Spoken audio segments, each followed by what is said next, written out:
Chapter 1. A Child of the Land. Nelson Mandela was born on July 18, 1918, in a small village called Mvezo in the rolling hills of South Africa. His family belonged to the Xhosa people, one of the proud tribes of the region. Nelson's real name was Rolihlahla.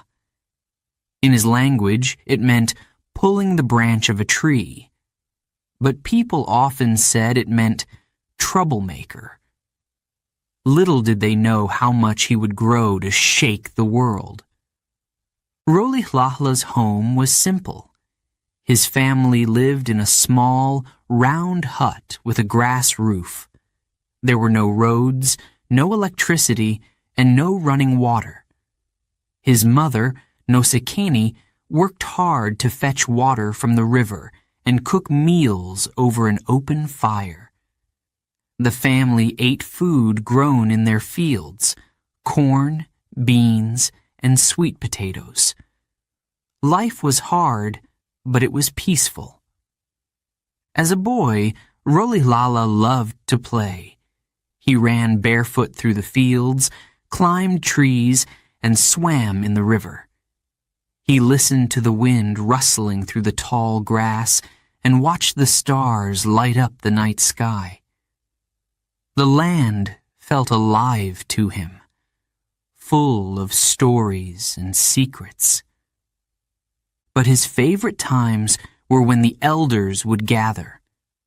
They sat under big trees and told tales of their ancestors.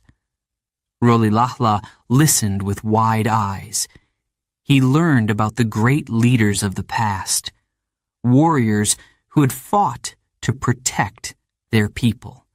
These stories stayed in his heart, planting seeds of courage and pride. Rolihlahla's father, Gadla, was a respected chief. People came to him for advice and help. They trusted him because he was fair and wise. Rolihlahla admired his father deeply.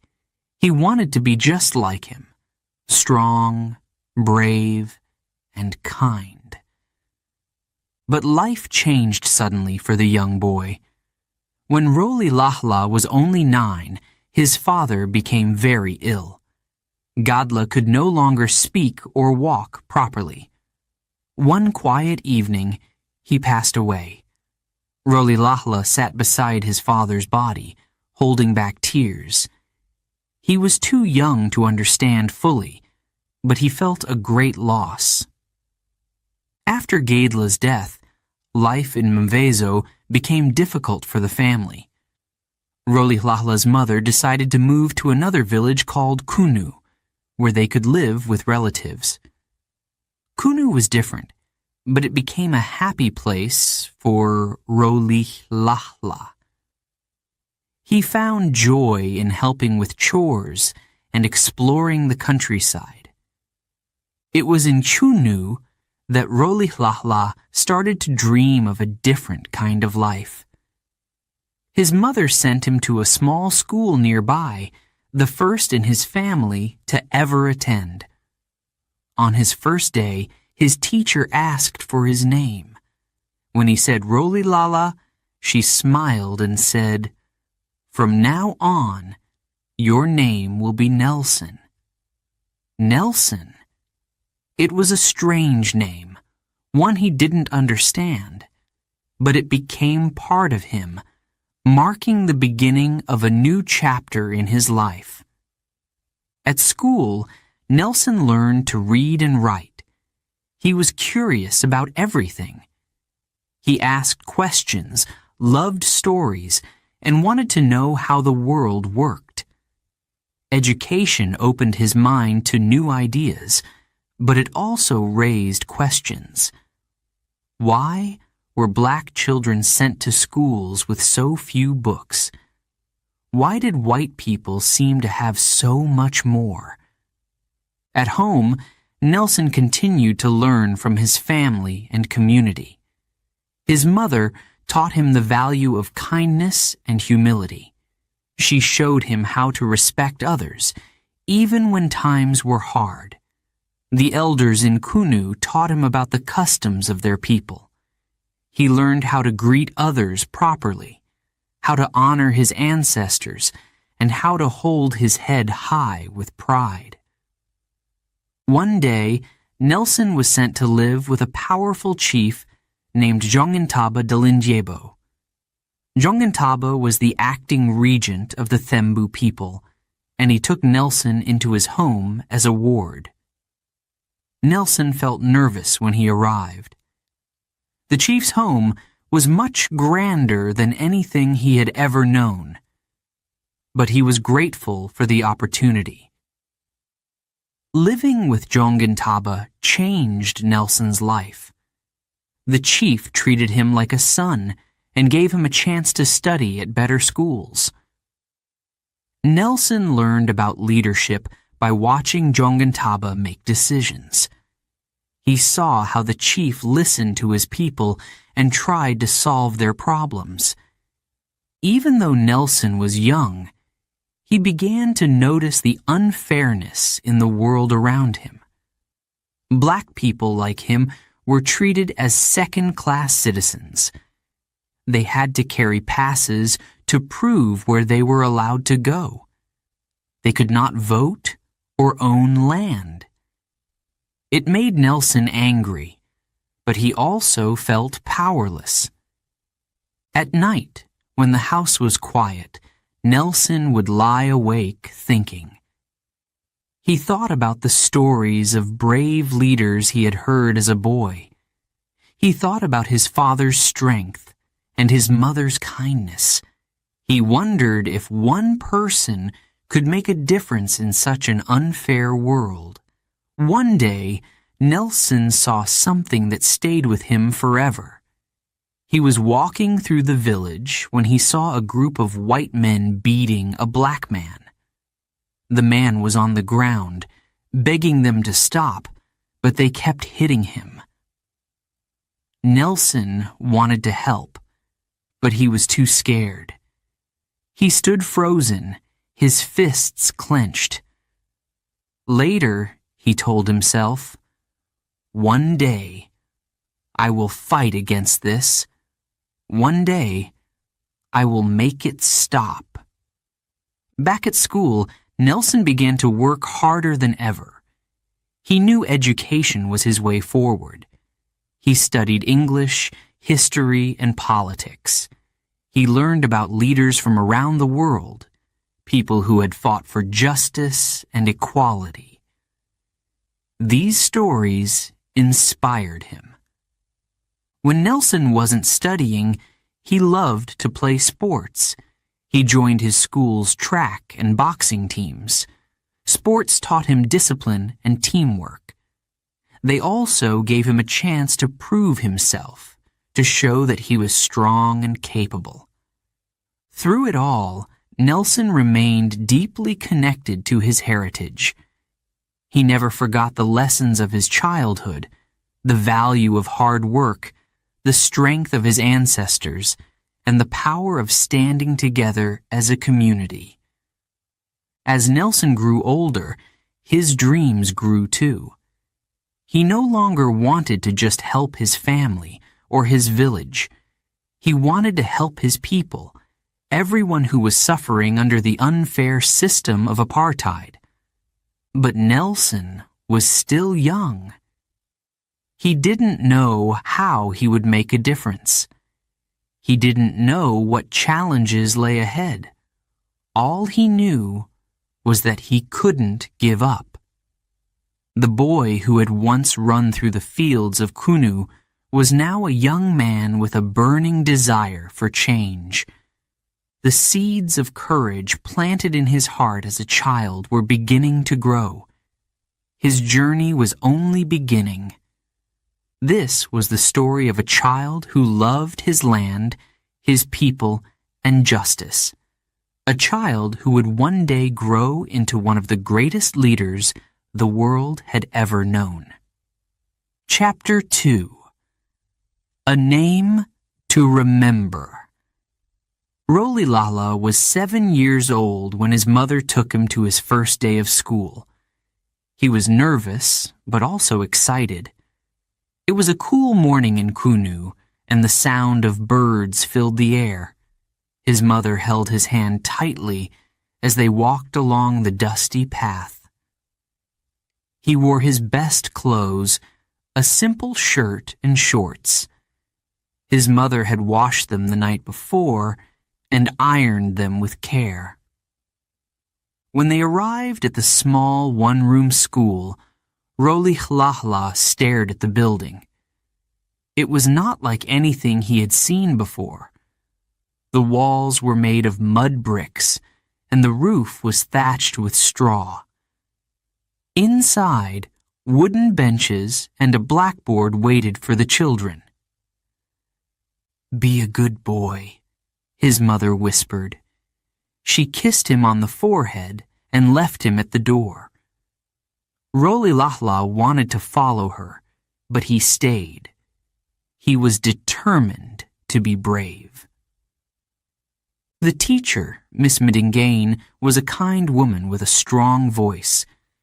She smiled at the children and told them to sit down. Rolilala chose a spot near the back of the room. He looked around shyly. Some children were his age, but others were much older. Miss Dingane began by asking each child their name. One by one, they stood up and spoke. When it was Rolilala's turn, he stood up slowly. His heart pounded in his chest. "What is your name?" she asked. "Rolilala," he said softly. Miss Mandela nodded. Then she said something that surprised him. "From now on, your name will be Nelson." Nelson? Rolilala had never heard this name before. He didn't know why she had chosen it. It felt strange, like wearing someone else's clothes, but he didn't ask questions. He simply nodded and sat down. Years later, Nelson would learn why his teacher had given him this name. During colonial times, it was common for African children to be given English names at school. The colonizers believed African names were too difficult to pronounce. For them, it was easier to replace them. For the rest of the day, Nelson tried to focus on the lessons. Miss Mandela taught the children how to write simple words, how to add numbers, and how to read short sentences. Nelson's hand trembled as he held the pencil. Writing was hard at first. His letters were uneven, and the pencil felt awkward in his small hand. But he was determined to learn. After school, Nelson walked home alone. The sun was setting, painting the sky with shades of orange and pink. He thought about his new name. He whispered it softly to himself. Nelson? Nelson? It still felt strange, but he began to get used to it. At home, Nelson told his mother about his day. She smiled proudly and said, "You are the first in our family to go to school. Learn well, my son." Nelson loved school. Each day, he learned something new. He discovered stories about other lands and people. He learned about history, science, and math. Every lesson felt like a door opening to a bigger world. But school was also confusing. Nelson began to notice that the world wasn't fair. He read stories about kings and queens in faraway countries. They lived in castles, wore fine clothes, and ruled over their people. Nelson wondered, why were there no black kings or queens in his books? Why did his people seem invisible in the stories? One day, Miss Ndingain told the class about South Africa's laws. She explained that black people had fewer rights than white people. Nelson felt a spark of anger. He didn't understand why the world was this way, but even as a boy, he knew it was wrong. Outside of school, life was still simple. Nelson helped his family with chores. He herded cattle in the fields and fetched water from the river. At night, he sat by the fire with his mother and siblings. The stars above were bright and endless. Sometimes, Nelson's mother would tell him stories about their ancestors. She spoke about warriors and chiefs who had defended their people. She told him about the Xhosa's long history and their struggles against invaders. Nelson listened carefully, his eyes shining. He felt proud of his heritage. At school, Nelson learned about another kind of leader. Miss Ndingain told the class about Abraham Lincoln, the American president who had fought to end slavery. She spoke of George Washington, who had helped his country gain independence. Nelson admired these men. He dreamed of one day becoming a leader too. But life in Kunu wasn't just about dreams. It was also about survival. Nelson saw how hard his mother worked to provide for the family. Her hands were rough from carrying heavy loads of water and firewood. Her face was lined with worry. One evening, Nelson asked his mother, "Why do we have to work so hard?" His mother looked at him with tired eyes. "Because this is our life," she said. "But you can change it, my son. Study hard. Learn all you can.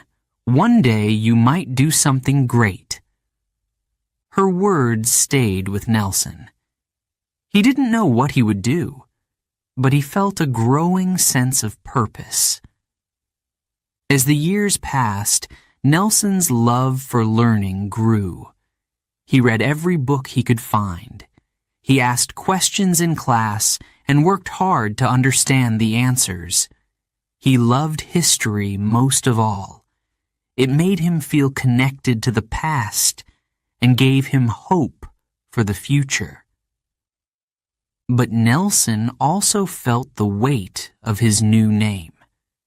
It was a reminder of the world he lived in, a world where black children were taught to fit into a system created by others. Nelson didn't know how to change this yet, but he promised himself one thing. He would never forget who he really was. At school, Nelson's teachers often praised him for his hard work. "You are a bright boy," they would say. "You can go far." Their words encouraged him, but they also made him feel the pressure to succeed. He wanted to make his family proud. One day, Nelson stood outside the schoolhouse, looking at the hills in the distance. He thought about his father, who had once been a leader in their village. He thought about his ancestors, who had fought for their people's freedom. He thought about his mother, who believed in him. Nelson clenched his fists and whispered to himself, "I will do something important. I don't know what it is yet, but I will find a way." The boy who had walked into school as Rolilahla was now Nelson, but deep inside he was still the same child, a child of the land, of his people, and of hope. This was just the beginning of his journey. The path ahead would be long and full of challenges, but Nelson Mandela was ready to take the first step, and then the next. Chapter 3. Discovering Injustice. Nelson Mandela was still a young man when he left the rolling hills of Kunu for the busy streets of Johannesburg. The city was like nothing he had ever seen before. Tall buildings reached toward the sky, cars roared down wide roads, and people hurried everywhere. It was loud, crowded, and full of energy. But beneath the excitement, Nelson began to notice something troubling, something deeply wrong.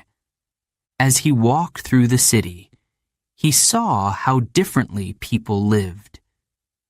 In the neighborhoods where white South Africans lived, the streets were clean, and the houses were large and beautiful. Children played in big gardens. Their parents wore fine clothes and seemed to walk without worry. But when Nelson walked to the areas where black South Africans lived, it was like entering a different world. Small, crowded shacks lined the streets. The air smelled of smoke and sewage. Families squeezed into tiny rooms with no electricity or running water. Children played barefoot in the dirt, their faces thin from hunger. Nelson could not believe his eyes. How could life be so unfair? The system of apartheid had created this division. Under apartheid, South Africa's government made strict laws separating people by race. Black South Africans could not live in the same neighborhoods as white South Africans. They could not go to the same schools, eat at the same restaurants, or even use the same public toilets. Everything was divided, and the white minority controlled it all. Nelson began to feel anger rise inside him. He thought about his mother's hard work and the struggles of his people back home. Now he saw that the problem was not just poverty. It was a system designed to keep black South Africans poor and powerless. One day, Nelson walked past a group of workers standing in a line. They wore worn-out clothes, their faces tired and sunburned. A white man stood in front of them, shouting orders. The workers nodded and hurried to do what he said. Nelson stopped and watched. These men looked strong and capable, yet they were treated like children. He clenched his fists. Why was this allowed? Why didn't anyone stop it? Nelson began to ask questions. He talked to his friends, his teachers, and even strangers. Everywhere he went, he heard the same stories. Black South Africans were paid low wages for long hours of work. They were forced to carry passbooks, small documents that showed where they were allowed to go. If they were caught without a passbook, they could be arrested. One evening, Nelson saw something that shook him to his core. He was walking down a quiet street when he heard shouting.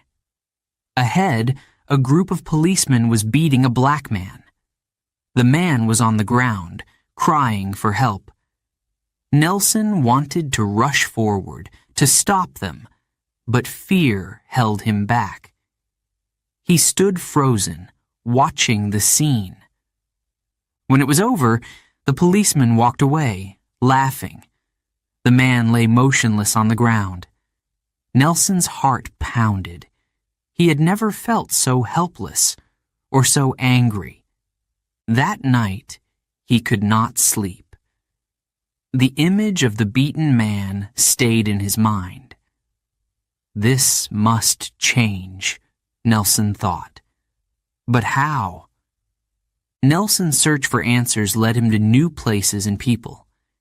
He began attending meetings of the African National Congress, ANC, a group of activists fighting for the rights of black South Africans. At first, he just listened. The speakers talked about equality, justice, and the need for change. They spoke with passion and hope, even though the challenges seemed enormous. Nelson was inspired. He began to see that he was not alone in his anger. There were others who felt the same way, others who were ready to fight against injustice. One of the people Nelson met was Walter Sisulu, a wise and determined man who became his mentor. Walter believed that change was possible, but that it would take hard work and courage. He encouraged Nelson to study law so he could fight injustice in the courtroom. Nelson took Walter's advice. By day, he worked as a clerk in a law office. By night, he attended classes.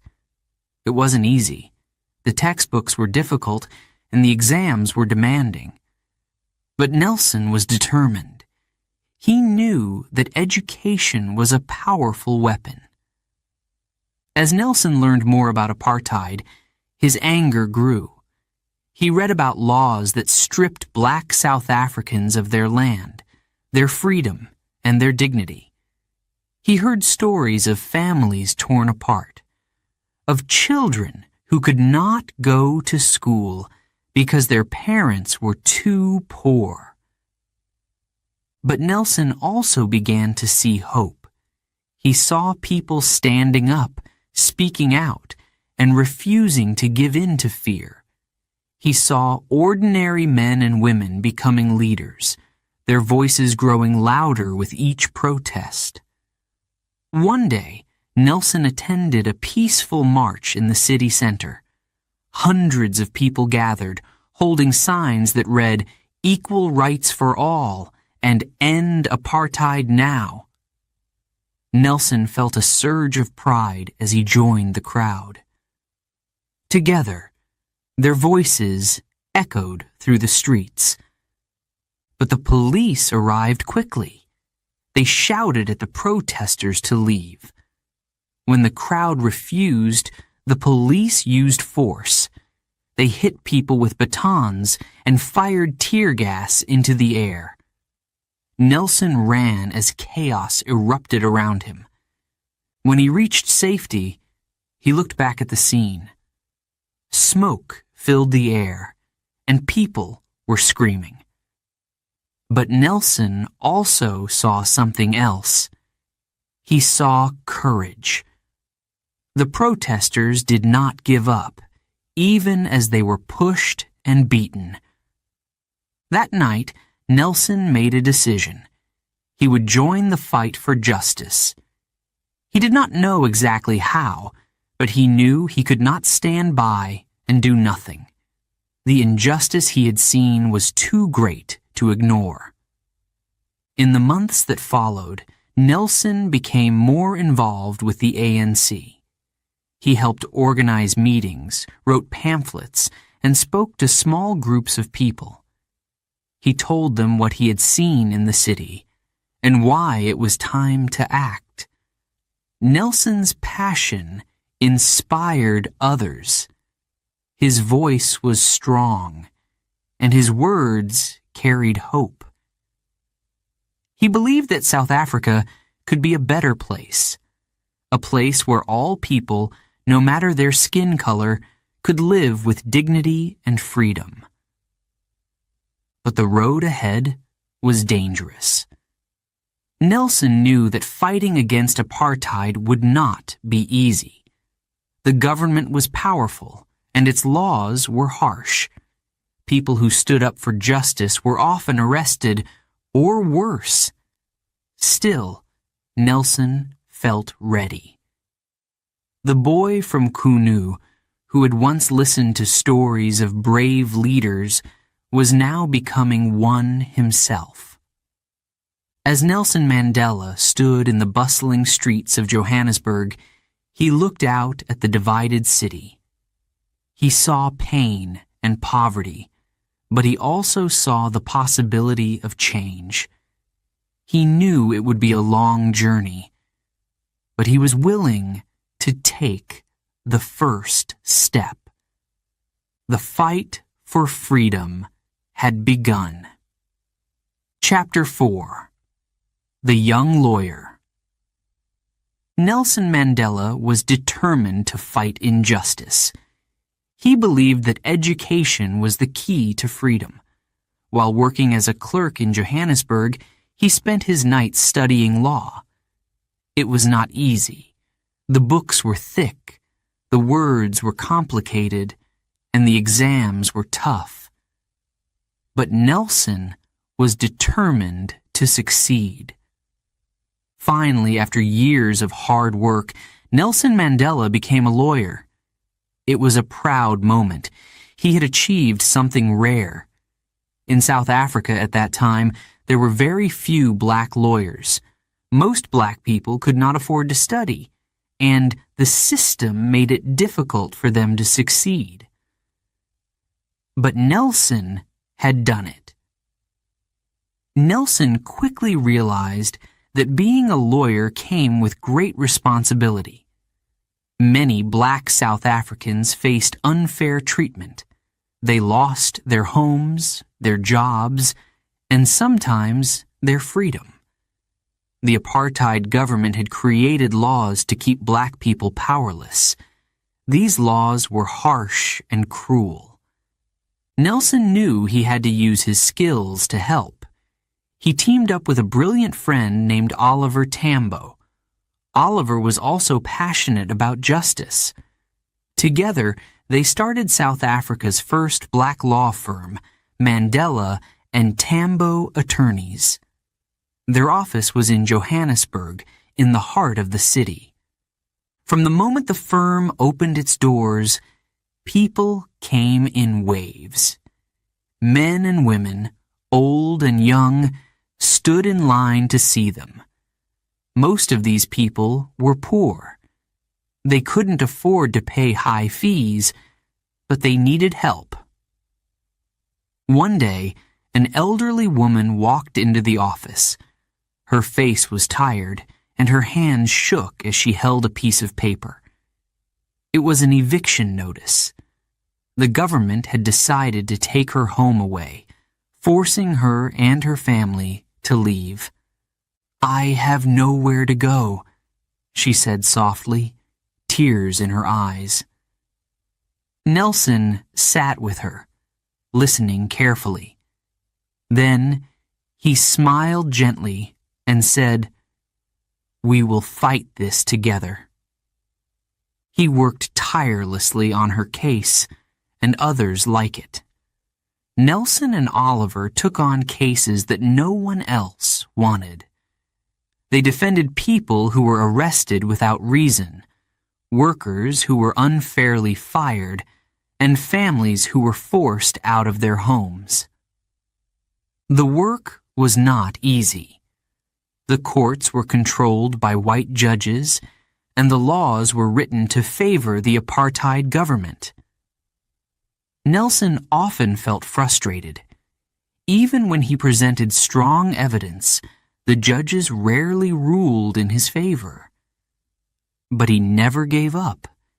He believed in the power of standing up for what was right. Even when the system was against him, he knew that every small victory mattered. Outside the courtroom, Nelson's reputation began to grow. People admired his courage and determination. They saw him as a leader, someone who was not afraid to speak the truth. Nelson's partnership with Oliver Tambo was also a source of strength. Oliver was calm, thoughtful, and wise. He balanced Nelson's fiery passion.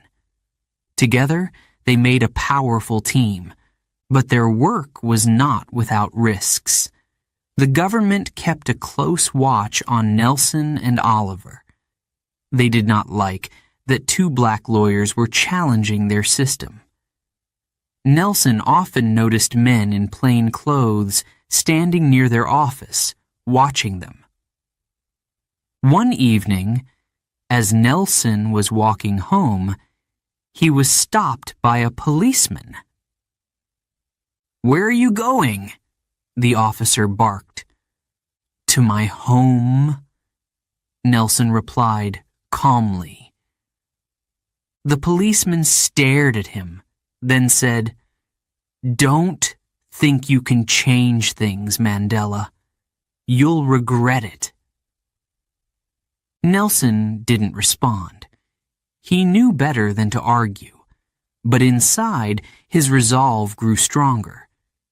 He thought, "They can watch me, threaten me, even arrest me, but I will not stop fighting." At Mandela and Tambo, the work never slowed down. Nelson often stayed late into the night, preparing cases. His desk was piled with papers, and the sound of his pen scratching against the page filled the quiet room. One night, Oliver walked in with 2 cups of tea.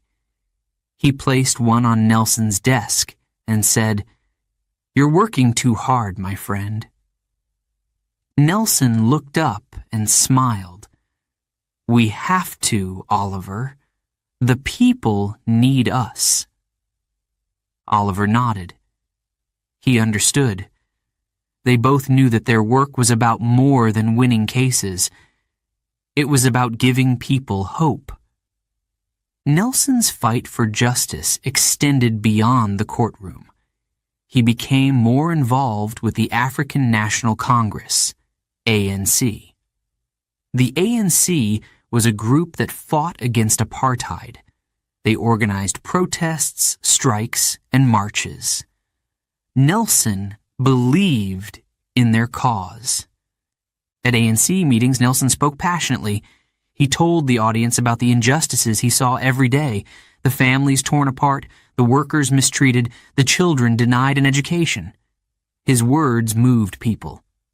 "We must fight together," he said at one meeting. "We cannot let fear stop us. The time for change is now." The crowd erupted in cheers. Nelson's voice gave them strength. But the government did not like the growing resistance. They responded with force. Police raided the homes of ANC members, arrested protesters, and banned meetings. One day, Nelson and Oliver received a notice. The government had declared their law firm a threat to public safety. They were forced to close their office. Nelson was heartbroken. He knew how much people depended on them. Closing the firm felt like a step backward, but he refused to let the government's actions defeat him. He said to Oliver, "If we can't help people as lawyers, we will help them as activists." Nelson threw himself into the fight against apartheid. He spent his days organizing protests and his nights reading about leaders like Mahatma Gandhi, who had used peaceful resistance to fight injustice. Nelson believed that change could happen if people stood together. One day, during a march, Nelson was arrested for the first time. The police accused him of organizing an illegal protest. He was taken to a small, dirty cell and locked inside. As he sat in the darkness, Nelson felt a wave of anger. But he also felt something else: determination. This was the price of fighting for freedom, and he was willing to pay it. When Nelson was released, he went straight back to work. He knew that the road ahead would be long and difficult, but he was ready. Through his work as a lawyer and an activist, Nelson Mandela became a symbol of hope. He showed people that it was possible to stand up to injustice, even in the face of great challenges. The young lawyer from Johannesburg was no longer just a man fighting individual cases. He was becoming a leader in the fight for a better South Africa. And his journey was only just beginning. Chapter 5. The Freedom Fighter. Nelson Mandela had always believed in justice. As a lawyer, he fought for people who couldn't defend themselves. But the more he worked, the more he realized something important. South Africa's problems were bigger than any single case. The entire system of apartheid was built to keep black South Africans oppressed. It wasn't enough to win in court. The laws themselves had to change. By now, Nelson was deeply involved with the African National Congress, ANC. The ANC wanted to end apartheid peacefully. They organized protests, boycotts, and strikes to challenge the government. Nelson believed in this mission. He saw the ANC as a way to bring people together and fight for freedom. In 1949, Nelson was elected to the ANC's National Executive Committee. This was a big step. It meant he had an important role in deciding how the ANC would act. He worked closely with other leaders, including Oliver Tambo and Walter Sisulu. Together, they created plans to challenge apartheid without violence. One of their first major campaigns was the Defiance Campaign in 1952. This was a peaceful protest against apartheid laws. Thousands of people joined, refusing to obey the unjust rules. They entered areas where black people were not allowed, broke curfews, and burned their passbooks. Nelson led from the front. He spoke at rallies, urging people to stand strong. "We must fight apartheid with courage," he told the crowds. "We will not be silent while our people suffer." The Defiance Campaign was powerful. It showed that people were ready to resist apartheid. But the government did not respond with understanding or change. Instead, they used violence. Police beat protesters and arrested hundreds, including Nelson. Nelson spent a few weeks in prison. The experience was harsh. The cells were cold and crowded, and the food was barely enough to survive. But Nelson refused to be broken. He used the time to think and plan. When he was released, Nelson was more determined than ever. He traveled across the country, meeting with communities and speaking about the need for unity. People admired his bravery. He became a symbol of hope. But the government saw him as a threat. They passed new laws to silence people like Nelson. One of these laws was the Suppression of Communism Act, which banned protests and restricted the activities of the ANC. Nelson and other leaders were watched closely. Their phones were tapped, and plainclothes policemen followed them everywhere. In 1956, Nelson was arrested again. This time, he and 155 others were charged with treason. The trial lasted for 5 long years. During this time, Nelson continued his work, balancing life as a lawyer, activist, and family man. The trial ended in 1961, and all the accused were found not guilty. Nelson was free again, but he knew his freedom could be taken away at any moment. The government's oppression continued to grow.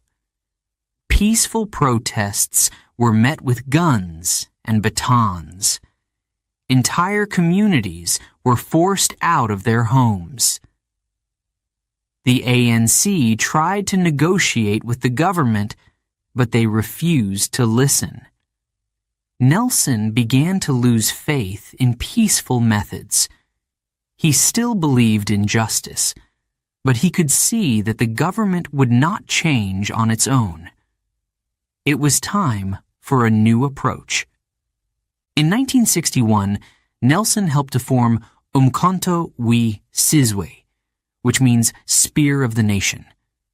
This was a military wing of the ANC. Its goal was not to hurt people, but to attack symbols of apartheid, government buildings, railway lines, and power stations. They wanted to show the government that the fight for freedom would not be stopped. Nelson became the leader of Umkhonto we Sizwe. It was a dangerous role. He knew the risks. If he was caught, the punishment would be severe. But Nelson was willing to make the sacrifice. "The struggle is my life," he said. To avoid arrest, Nelson went underground. He moved in secret, changing his location often. Sometimes he dressed as a worker or a driver to avoid detection. He lived apart from his family, only seeing them in brief, secret visits. It was a lonely and difficult time. During this period, Nelson became known as the Black Pimpernel. The police searched for him everywhere, but he always managed to stay one step ahead. His face was on wanted posters, and a large reward was offered for his capture. Even while underground, Nelson continued to lead. He traveled across South Africa, meeting with activists and building support for the cause. He also went abroad, visiting other countries to gain international backing for the fight against apartheid. In 1962, Nelson returned to South Africa after a trip abroad, but the government had been tracking his movements. On August 5, 1962, he was stopped by police on a quiet road outside Durban. He was arrested and taken into custody. When the news spread, people were shocked. Nelson Mandela, the Black Pimpernel, had been caught, but Nelson remained calm. He knew the fight was bigger than one man.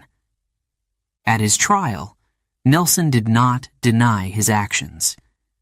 Instead, he explained why he had done them. "I have fought against white domination, and I have fought against black domination," he said. "I have cherished the ideal of a democratic and free society. It is an ideal for which I am prepared to die." The judge sentenced Nelson to 5 years in prison. But this was only the beginning of his time behind bars. Soon, more charges would follow, and his journey as a freedom fighter would take a new turn. Nelson Mandela's transformation from lawyer to leader was complete. He had started as a young man fighting individual cases. Now, he was a symbol of resistance, leading a nation's fight for freedom. His story was far from over. The road ahead would be even harder. But Nelson was ready to face it, no matter the cost. Before we begin, Chapter 6, a quick note for our listeners. You're currently listening to this audiobook on WooEnglish. Remember, this content is specially made for WooEnglish listeners only. If you're hearing it on any other channel, it may be a violation of WooEnglish's rights. Please ensure you're tuned into the right source to fully enjoy and respect this audiobook journey. Now, let's continue the story. Chapter 6. Captured. It was a quiet day on August 5th, 1962, when Nelson Mandela was traveling outside Durban. He was dressed as a chauffeur, trying to avoid suspicion. For months, he had been living in secret, moving from place to place, always watching over his shoulder. The police had been searching for him, calling him the Black Pimpernel. Now, they had found him. Nelson's car was stopped on the road. A police officer stepped forward, his face stern. "You're under arrest," he said. Nelson's heart sank, but he didn't show it. He stayed calm. He knew this day might come. The arrest shocked the nation. Nelson Mandela, the leader of the underground movement, was now in custody. People whispered in fear. What would happen to the fight for freedom? What would happen to him? The police took Nelson to jail and charged him with leaving the country without permission and inciting strikes. The trial began, and Nelson defended himself with courage. He explained why he had left South Africa to seek support for the struggle against apartheid. He spoke clearly, his voice strong. He told the court, "I am fighting for justice. I am not a criminal." Despite his defense, Nelson was sentenced to 5 years in prison. The government hoped this would silence him, but Nelson was not afraid. He believed his sacrifice was necessary for the greater good. While Nelson was in prison, the police continued their search for other leaders of the resistance. In 1963, they raided a farmhouse in Rivonia, near Johannesburg. There, they found documents linking Nelson and other ANC members to acts of sabotage against the apartheid government. The Rivonia trial began in October 1963. Nelson and 9 other men were accused of planning to overthrow the government. The charges were serious, and the punishment could be death. The courtroom was tense. Armed guards surrounded the building. Journalists from around the world came to watch. The accused stood together, their heads held high. They knew the trial was more than just a legal battle. It was a fight for the future of South Africa. The prosecutor described Nelson and his co-accused as dangerous terrorists. He painted them as enemies of the state. But Nelson was ready to defend himself. When it was his turn to speak, he stood tall and looked directly at the judge. His speech was powerful. He did not deny the charges of sabotage. Instead, he explained why he had done it. "I have fought against white domination," he said, "and I have fought against black domination. I have cherished the ideal of a democratic and free society in which all persons live together in harmony and with equal opportunities." The courtroom was silent. Everyone listened as Nelson continued. His voice was steady, full of emotion. Then he said the words that would be remembered forever. "It is an ideal which I hope to live for and achieve.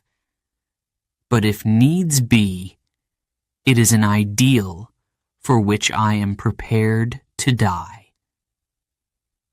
These words sent shockwaves around the world.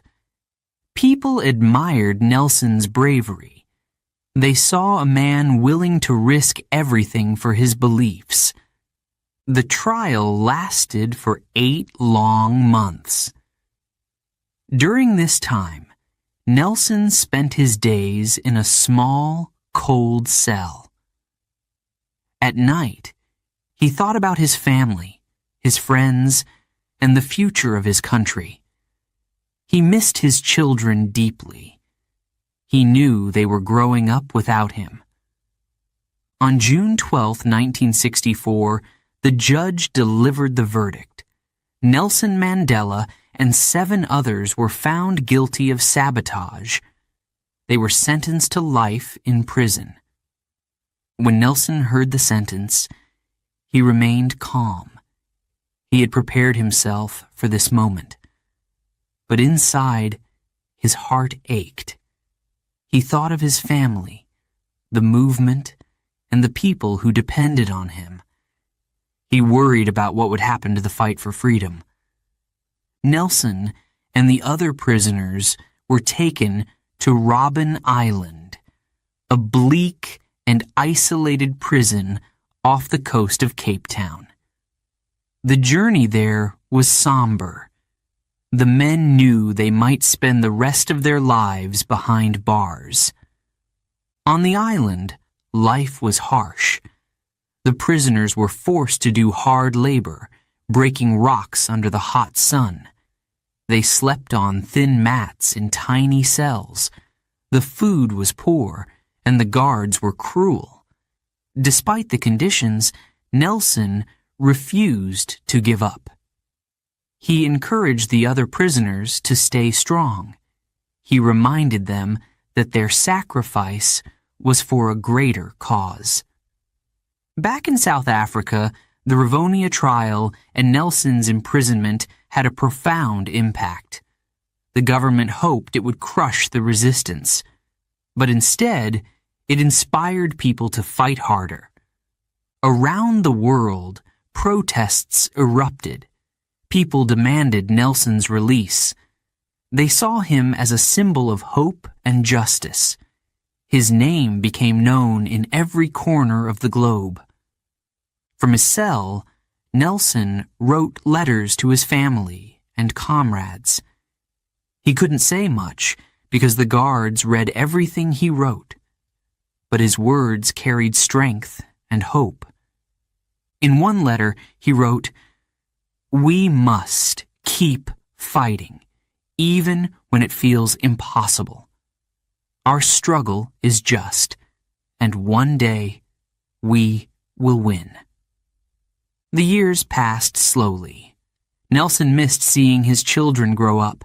He missed the warmth of his wife, Winnie, and the laughter of his friends. But he never let despair take over. Nelson used his time in prison to learn. He read books about politics, philosophy, and history. He believed that knowledge was a powerful weapon against injustice. Even behind bars, Nelson Mandela remained a leader. He inspired his fellow prisoners to stay united. He negotiated with the prison authorities to improve their conditions. Slowly, he gained their respect. Nelson's imprisonment was meant to silence him, but it had the opposite effect. His voice grew louder, carried by people across South Africa and around the world. The man who had been captured on a quiet road was now a symbol of the fight for freedom. And though he was behind bars, his spirit was free. Nelson Mandela's journey was far from over. The struggle continued, and the world was watching. Chapter 7. Robben Island. Nelson Mandela arrived at Robben Island on a cold, gray day in 1964. The island was surrounded by rough, icy waters. It was quiet except for the sound of the wind and the crashing waves. This place, far from the mainland, was meant to break the spirit of its prisoners. But Nelson was determined not to let it break his.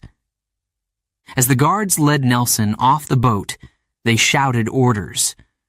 "Keep your head down," one barked.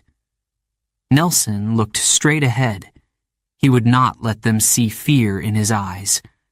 The prison on Robben Island was harsh. Nelson was given a small cell, no bigger than a closet. The floor was bare, with only a thin mat to sleep on. There was a bucket for a toilet. A single window, high up on the wall, let in a sliver of light. Nelson stood in the center of the cell, taking it in. He touched the cold, rough walls. This would be his home.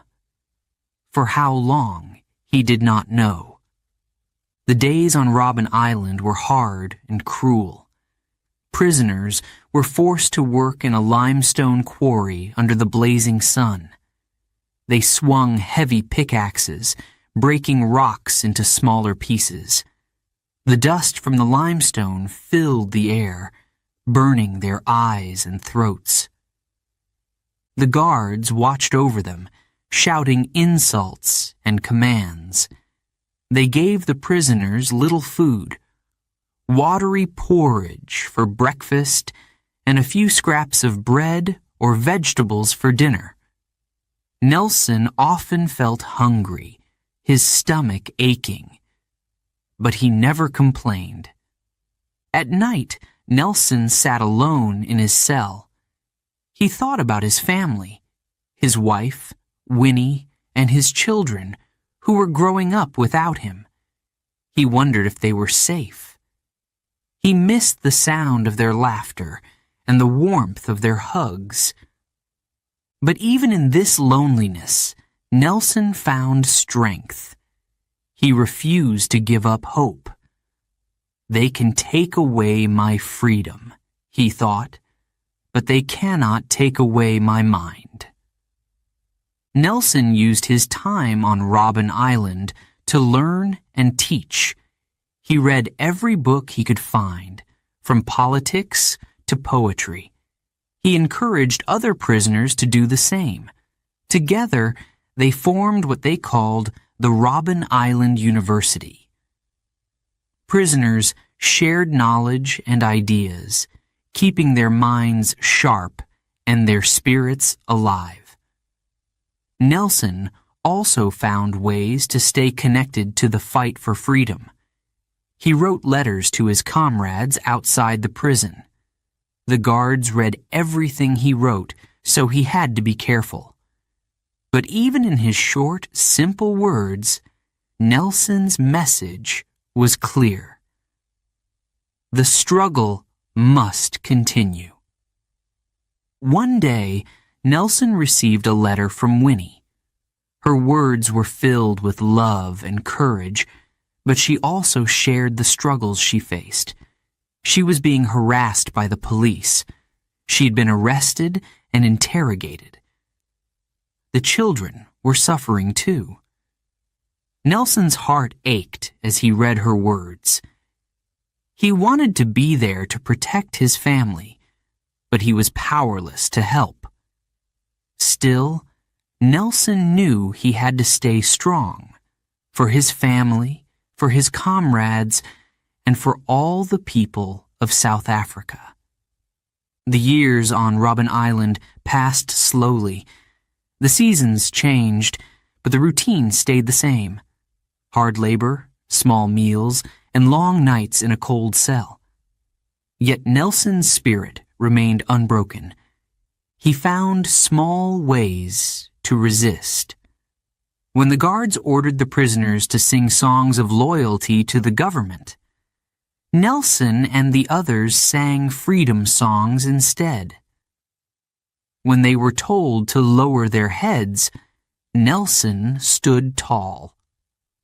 The guards tried to punish him for his defiance. They withheld letters and visits from his family. They sent him to solitary confinement. But no matter what they did, Nelson refused to give in.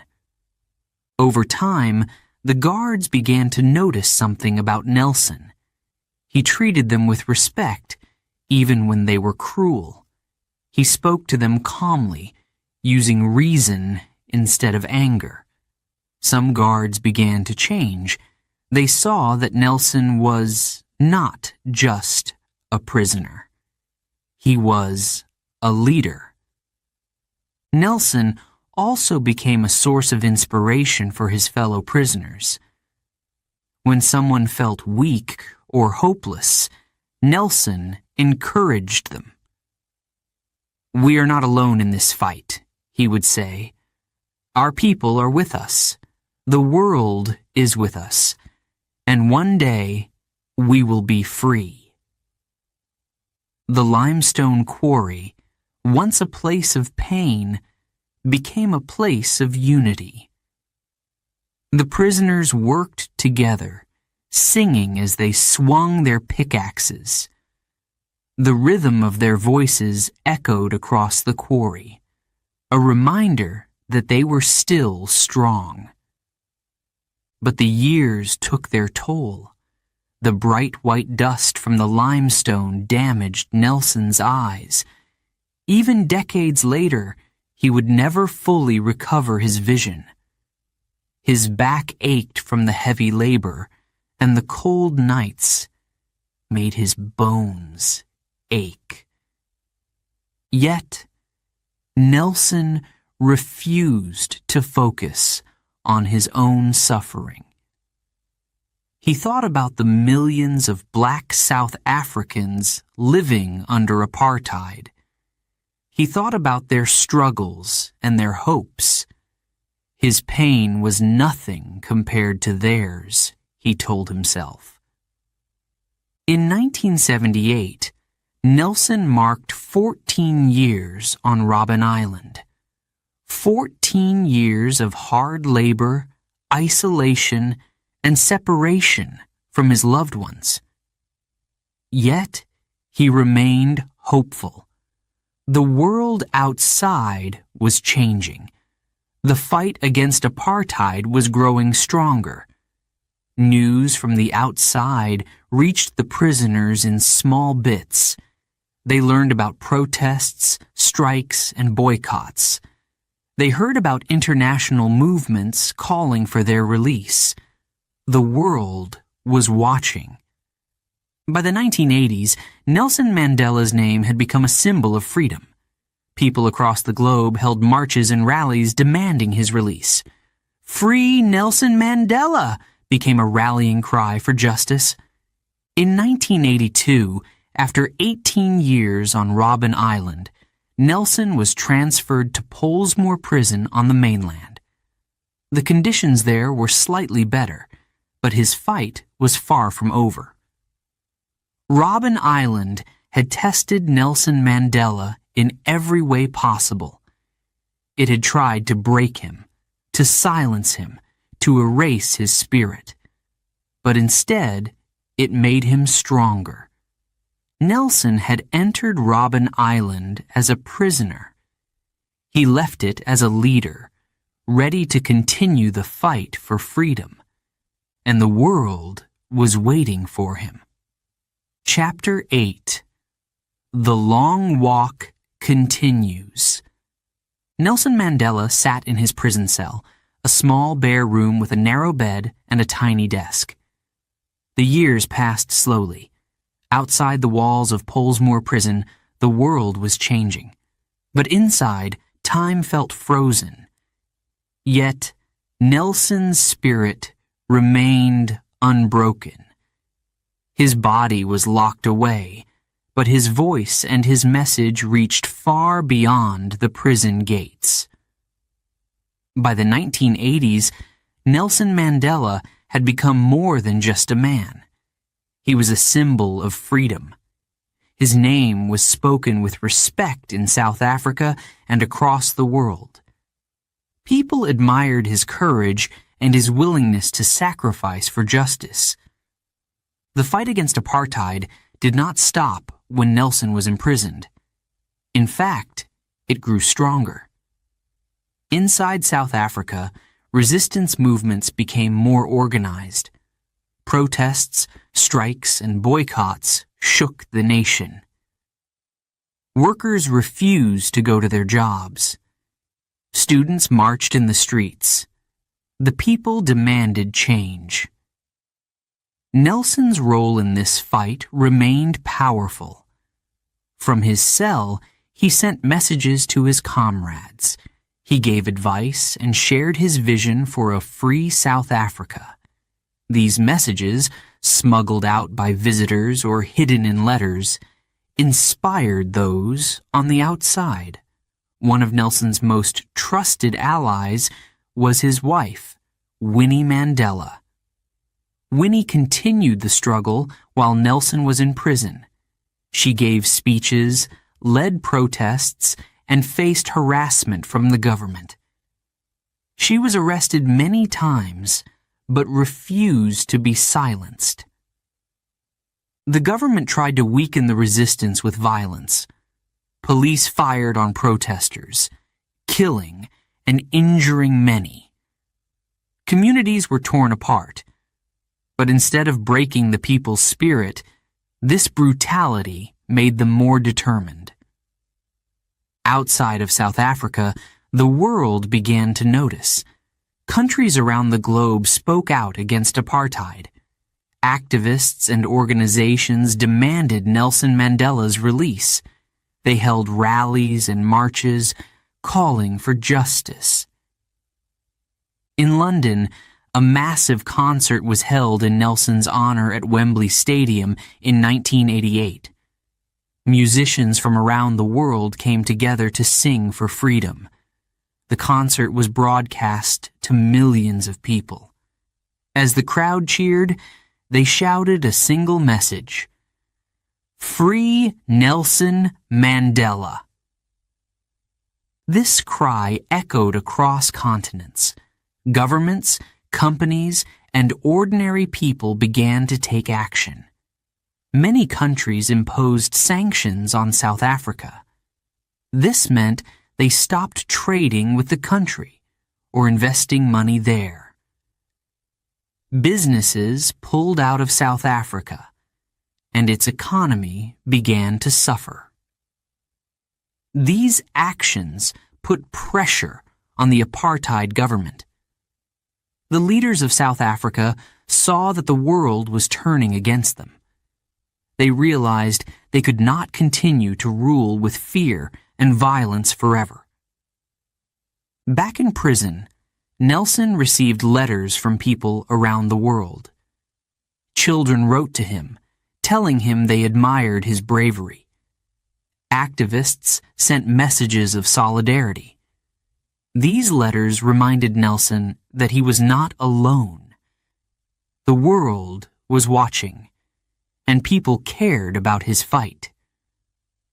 But life in prison was still hard. Nelson longed to be with his family. He missed his children's birthdays and graduations. He missed the simple joy of being with loved ones. These were sacrifices he had chosen to make, but they were painful all the same. Despite the hardships, Nelson kept himself strong. He exercised daily, running in place and doing push-ups in his small cell. He read books and newspapers, staying informed about what was happening outside. He also continued to negotiate with the prison authorities, always pushing for better conditions for himself and his fellow prisoners. In the late 1980s, something remarkable happened. The South African government reached out to Nelson. They wanted to talk. The government knew they could no longer ignore the growing resistance. They hoped that by speaking with Nelson, they might find a way to calm the unrest. Nelson agreed to meet with them. He knew this was an opportunity to push for change. But he also made one thing clear. He would not compromise on his principles. "I cannot negotiate with a government that keeps my people oppressed," he said. "There will be no peace until apartheid ends." The talks were slow and difficult. The government wanted Nelson to call for an end to protests, but Nelson refused. He believed that the resistance must continue until true freedom was won. As the negotiations dragged on, the global movement for Nelson's release grew louder. Protests erupted in cities across the world. Universities, churches, and unions joined the fight. In South Africa, the chants of protesters filled the air. Release Mandela. End apartheid. These voices could not be ignored. Nelson Mandela had become a symbol of hope not just for South Africans, but for people everywhere who believed in justice. Inside prison, Nelson felt the weight of this responsibility. He knew that people looked up to him. He knew that his actions and words mattered. He often thought about a saying he had heard as a child. A leader is like a shepherd.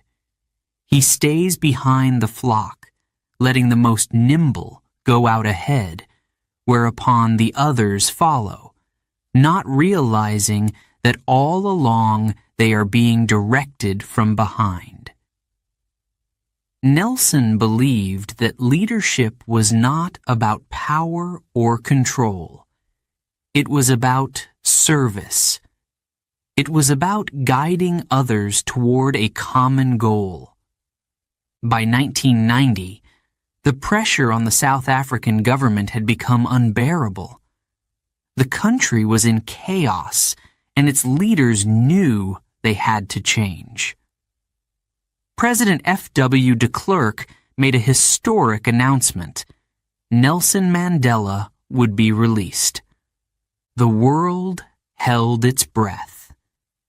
After 27 years in prison, Nelson Mandela was about to walk free. The long walk toward freedom was far from over. But this moment marked the beginning of a new chapter. Nelson's years of sacrifice, strength, and hope had not been in vain. The fight for justice had spread across the globe, and the dream of a free South Africa was closer than ever. Nelson Mandela's journey continued, and the world stood with him. Chapter 9. Freedom at Last. It was February 11th, 1990. The sun was bright, and the air buzzed with excitement. Crowds of people gathered on the streets of Cape Town, holding banners and singing freedom songs. They had waited for this day for 27 years. Nelson Mandela was going to walk free. Inside Victor Verster Prison, Nelson Mandela stood tall. He was 71 years old now, but his spirit was strong. The guards opened the gates. Nelson stepped forward, blinking in the sunlight. He looked calm, but inside, his heart raced. As he walked out, hand in hand with his wife, Winnie, a sea of people erupted into cheers. Thousands of hands waved in the air. People sang, danced, and shouted, "Viva Mandela!" The joy was overwhelming. Nelson paused for a moment. He raised his fist high in the air, a symbol of victory, of resilience, of freedom. The crowd roared even louder. Many wept, unable to hold back their tears. Nelson looked out at the faces before him. Black, white, young, old. People from all walks of life had come to see this historic moment. He smiled. This was not just his freedom. It was theirs too. The journey to this day had been long and painful. Nelson had spent 27 years in prison, away from his family and the world. He had missed watching his children grow up. He had endured loneliness, harsh conditions, and uncertainty. But he had never given up hope. From the stage set up for his speech, Nelson's voice carried across the crowd. I stand here before you not as a prophet, but as a humble servant of you, the people, he began. His voice was steady, full of emotion. Our struggle has reached a turning point. Apartheid must end. The crowd cheered again. Nelson continued, calling for peace and unity. We must not let hatred guide us, he said. We must work together to build a South Africa where all people can live in freedom and dignity. The words were powerful. They showed the kind of leader Nelson Mandela had become. He did not seek revenge. Instead, he wanted reconciliation. He knew that healing the nation would take time, patience, and love. But Nelson also knew the challenges ahead. South Africa was still divided. The apartheid government had not yet fallen. Violence between communities was rising, and trust was broken. The road to true freedom would not be easy. In the days following his release, Nelson met with leaders from all sides. He spoke with members of the African National Congress, ANC, urging them to remain united.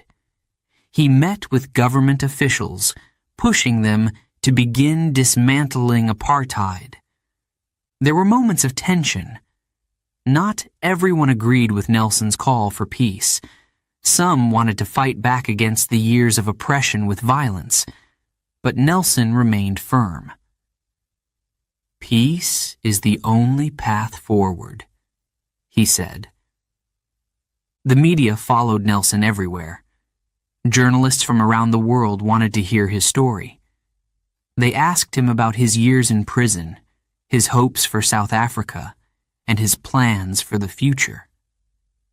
Nelson answered thoughtfully, always focusing on unity and justice. At home, Nelson's release brought new challenges. His years in prison had taken a toll on his family. Winnie had been a strong voice for the struggle, but she had also faced her own battles. The two worked to rebuild their relationship, but the years of separation had created distance. Nelson also had to adjust to a world that had changed dramatically. Technology was different. The political landscape had shifted. Even the streets of Johannesburg were no longer the same. But Nelson embraced these changes with humility. In the months after his release, Nelson traveled across South Africa. Everywhere he went, people lined the streets to see him. They sang songs, waved flags, and shouted his name. For many, Nelson represented hope, the promise of a better future. But not everyone was happy about Nelson's freedom. Some in the white community feared what his release might mean. They worried that the end of apartheid would bring chaos. Nelson worked hard to ease their fears. "We do not want to push anyone out," he said. "South Africa belongs to all who live in it, black and white." Nelson's words began to build bridges. Slowly, people from different communities started to listen to each other. It was not easy, but Nelson's leadership inspired hope. In December 1993, Nelson Mandela and President F.W. de Klerk were awarded the Nobel Peace Prize. The prize recognized their efforts to peacefully end apartheid. It was a proud moment for South Africa. Nelson stood on the stage in Oslo, Norway, and spoke with gratitude. "This prize is for all the people of South Africa who have worked tirelessly for freedom," he said. The road ahead is long, but together we can achieve peace. As 1994 approached, South Africa prepared for its first democratic elections. For the first time, black South Africans would be allowed to vote. Nelson Mandela, the man who had once been imprisoned for his beliefs, now stood as a candidate for president. The excitement in the country was electric. People lined up for hours to cast their votes. For many, it was the first time they had ever voted in their lives. On April 27, 1994, the election results were announced. Nelson Mandela had won. He would become South Africa's first black president. Standing before the crowd at his inauguration, Nelson Mandela took the oath of office. His voice was calm but filled with emotion. Never, never, and never again shall it be that this beautiful land will experience the oppression of one by another, he declared. The crowd erupted in cheers. South Africa had entered a new era.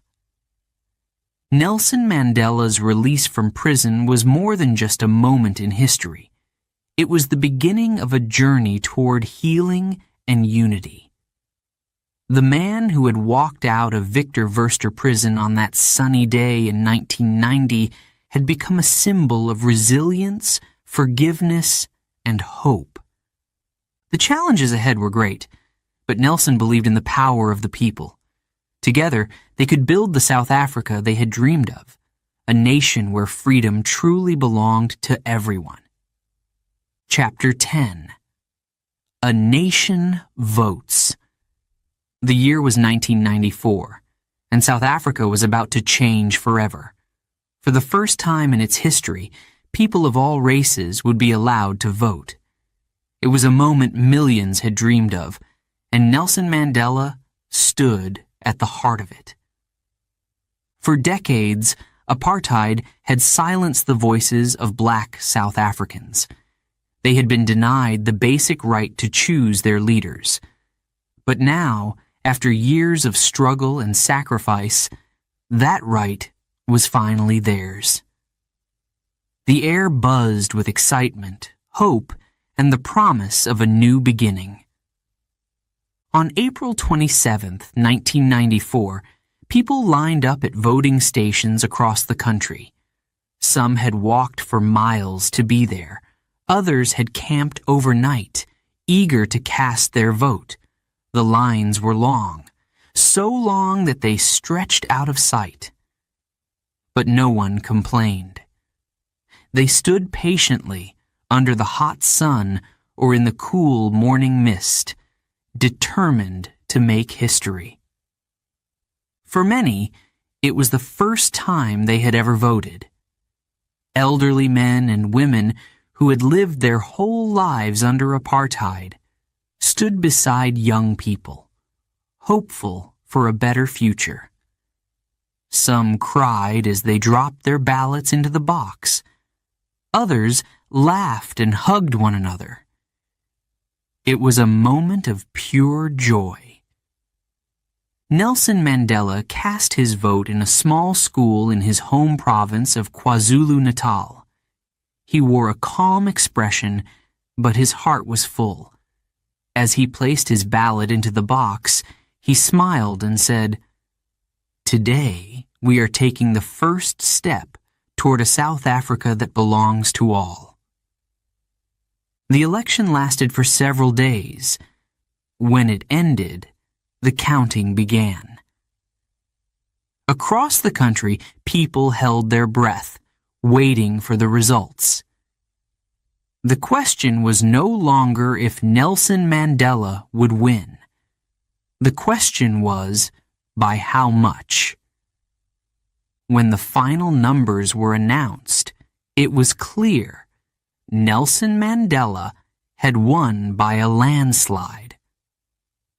The African National Congress, ANC, had received an overwhelming majority of the votes.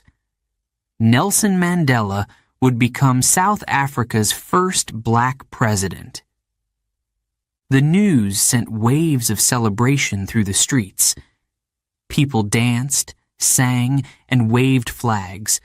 Children ran through the neighborhoods shouting, "Mandela! Mandela!" Strangers hugged one another, united by their shared joy. South Africa, a country once divided, was coming together. On May 10, 1994, Nelson Mandela stood on the steps of the Union Buildings in Pretoria. It was his inauguration day. Thousands of people filled the gardens, and millions more watched on television. World leaders from across the globe had come to witness the historic moment. As Mandela stepped forward to take the oath of office, the crowd fell silent. He placed his hand on the Bible and repeated the words that made him the president of South Africa. When he finished, the crowd erupted in cheers. Mandela's speech was powerful. His voice, steady and full of emotion, carried across the crowd. "We have at last achieved our political emancipation," he said. "We pledge ourselves to build a society in which all South Africans, both black and white, can walk tall, assured of their right to human dignity." He spoke about forgiveness and unity. He urged the people of South Africa to look forward, not back. "We must learn to live together as one nation," he said. "Let us not be defined by the past, but by the future we build together." It was not just words. Mandela's actions showed his commitment to unity. He reached out to the white minority, assuring them that they had a place in the new South Africa. He even invited former President F.W. de Klerk, who had helped end apartheid, to serve as his deputy president. This decision surprised many, but it sent a clear message. Mandela was a leader for all South Africans. Mandela also knew that healing the wounds of apartheid would take time. He helped create the Truth and Reconciliation Commission, a process where people could share their stories of pain and forgiveness. It was not easy. The testimonies were often heartbreaking, but Mandela believed it was necessary for the nation to heal. As president, Mandela focused on rebuilding South Africa. He worked to improve education, healthcare, and housing for black South Africans who had been neglected for so long. He encouraged foreign countries to invest in South Africa, helping to rebuild the economy. His vision was clear: a South Africa where everyone, no matter their race, had the opportunity to succeed. But the challenges were great. Poverty and inequality remained widespread. Violence between communities flared up, threatening the fragile peace. Mandela faced criticism from some who wanted faster change and others who resisted change altogether.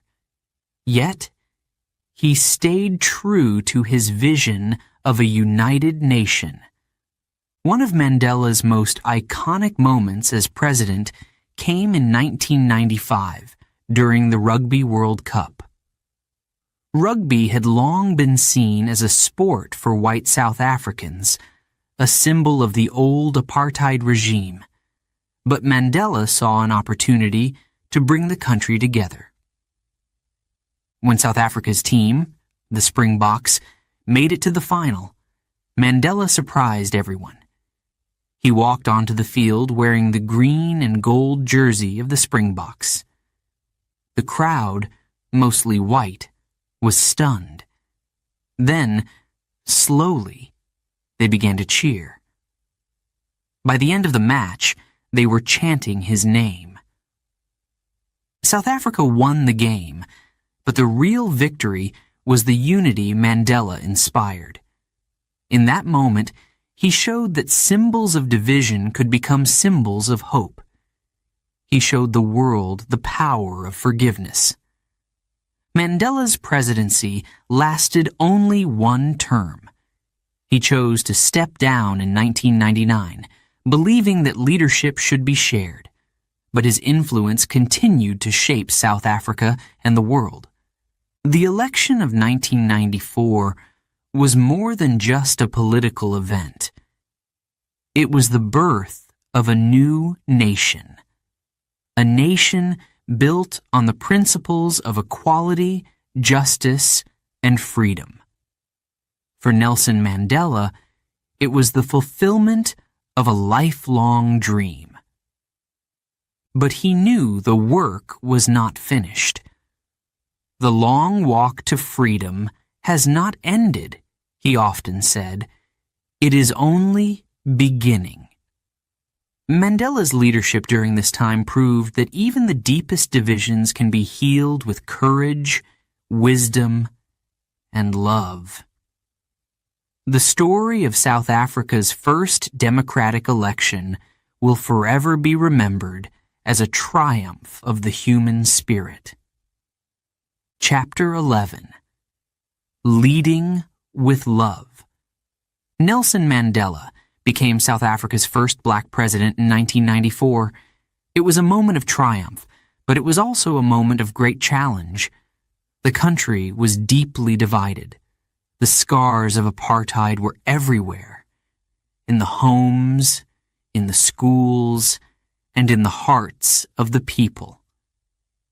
Mandela knew that leading South Africa would not be easy, but he believed in one powerful idea: love. From the very beginning of his presidency, Mandela made it clear that his goal was not revenge. It was reconciliation. We must build a nation together, he said, black and white, rich and poor. We cannot move forward unless we are united. Mandela's kindness and forgiveness amazed the world. He reached out to those who had oppressed him, treating them not as enemies, but as fellow South Africans. One of the most famous examples of this was how he treated his former jailers. Soon after becoming president, Mandela invited a white prison guard from Robben Island to a special lunch. The man had been strict but fair to Mandela during his imprisonment. Now he was a guest of honor at the president's table. "You were part of my life," Mandela told him. "Now, let us be part of building this nation together." The gesture was small, but powerful. It showed that Mandela was serious about forgiveness. He did not hold on to bitterness. Instead, he used his past to teach others about hope and healing. Mandela also surprised many people when he supported the Springboks, South Africa's national rugby team. For years, rugby had been seen as a sport for white South Africans, a symbol of apartheid. Many black South Africans refused to support the team. But Mandela saw an opportunity. He believed that rugby could bring the country together. When the Springboks made it to the final of the Rugby World Cup in 1995, Mandela wore the green and gold jersey of the team.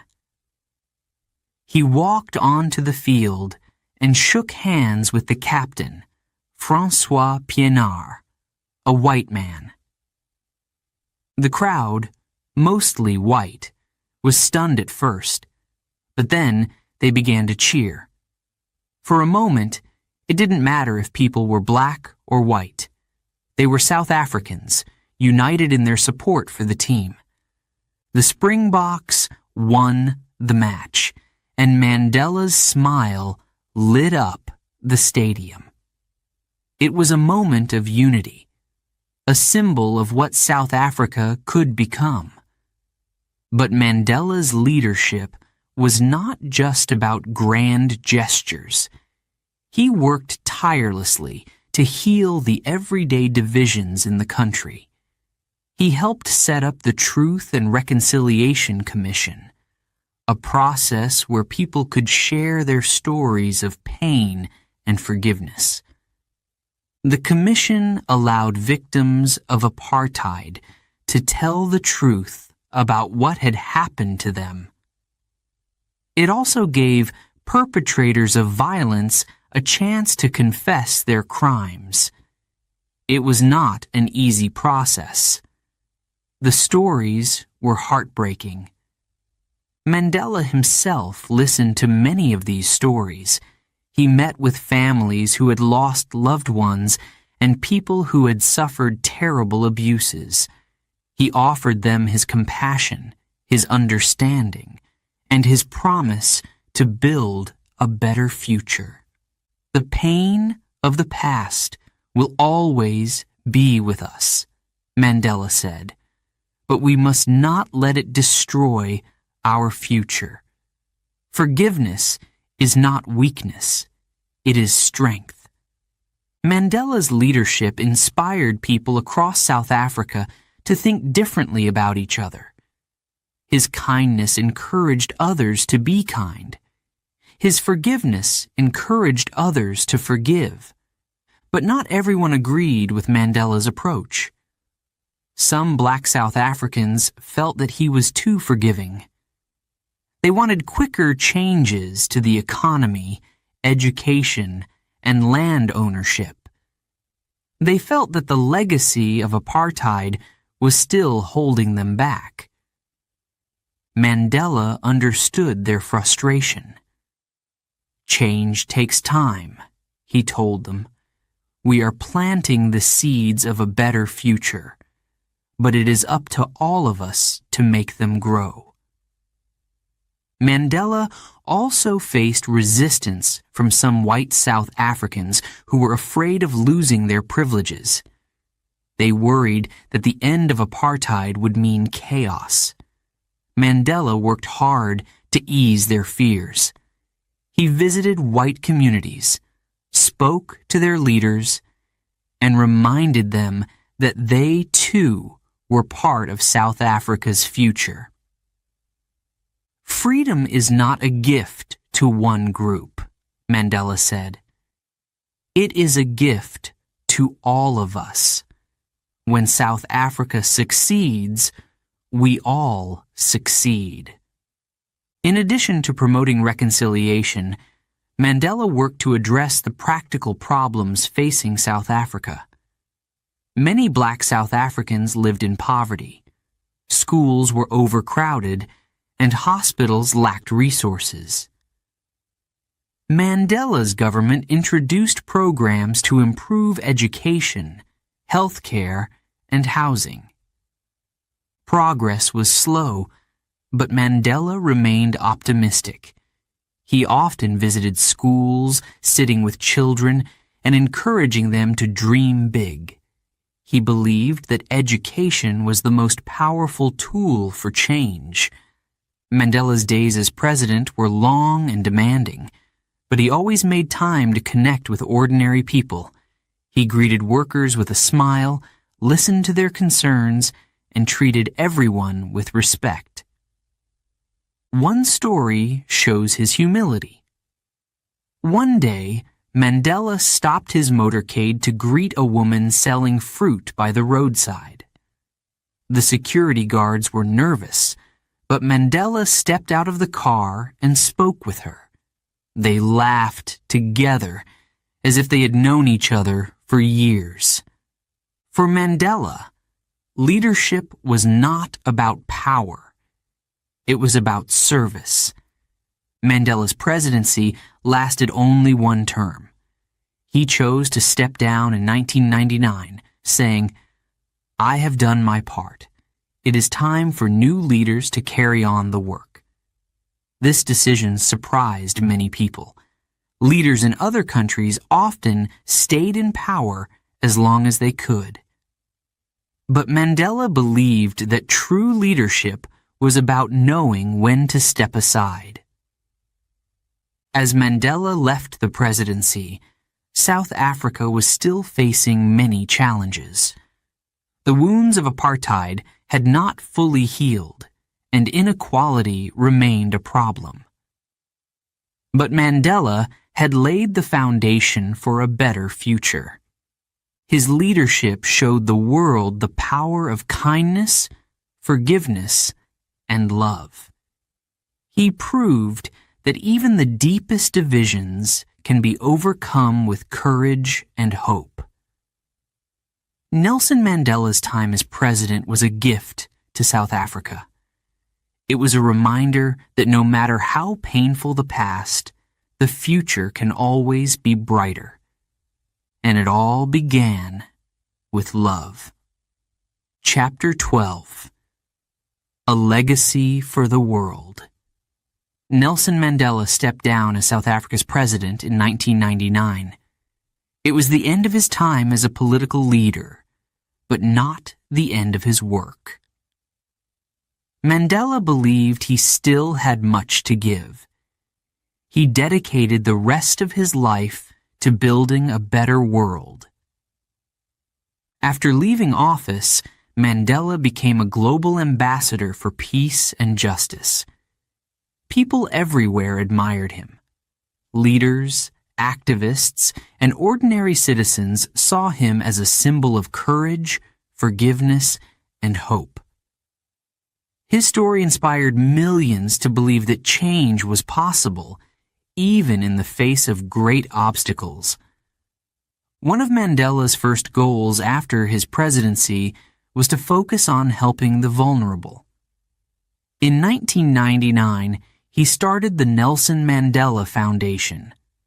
The foundation worked to fight poverty, improve education, and promote healthcare, especially for children. Mandela believed that every child deserved a chance to dream and succeed. Mandela also became an outspoken advocate in the fight against HIV/AIDS. At the time, South Africa was facing a devastating epidemic. Many leaders avoided discussing the disease, but Mandela refused to stay silent. In speeches and interviews, he urged people to seek treatment and education. He spoke openly about the need to end the stigma surrounding HIV/AIDS.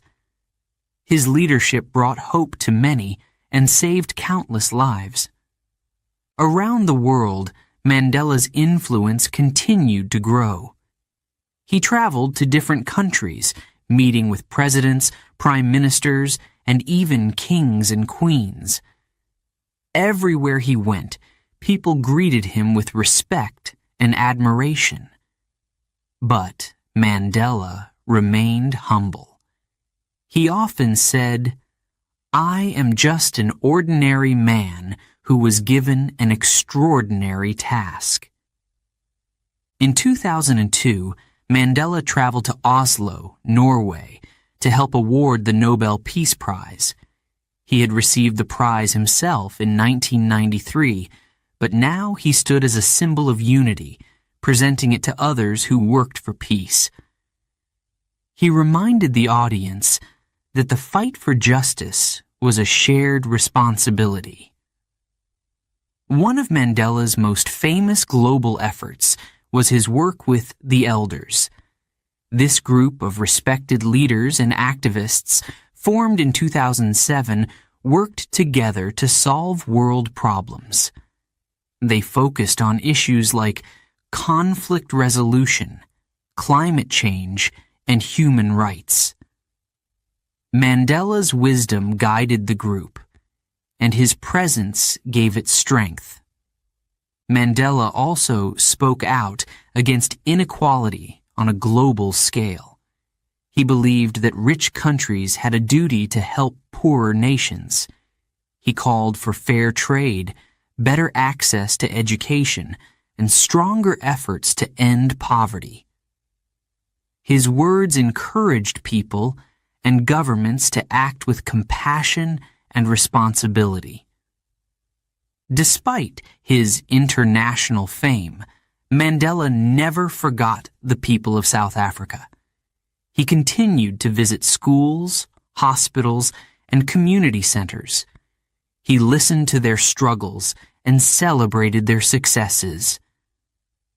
To Mandela, every person mattered, whether they were a world leader or a farmer in a small village. Mandela's humility and kindness touched everyone who met him. One story tells of a young girl who approached him during a visit to a rural school.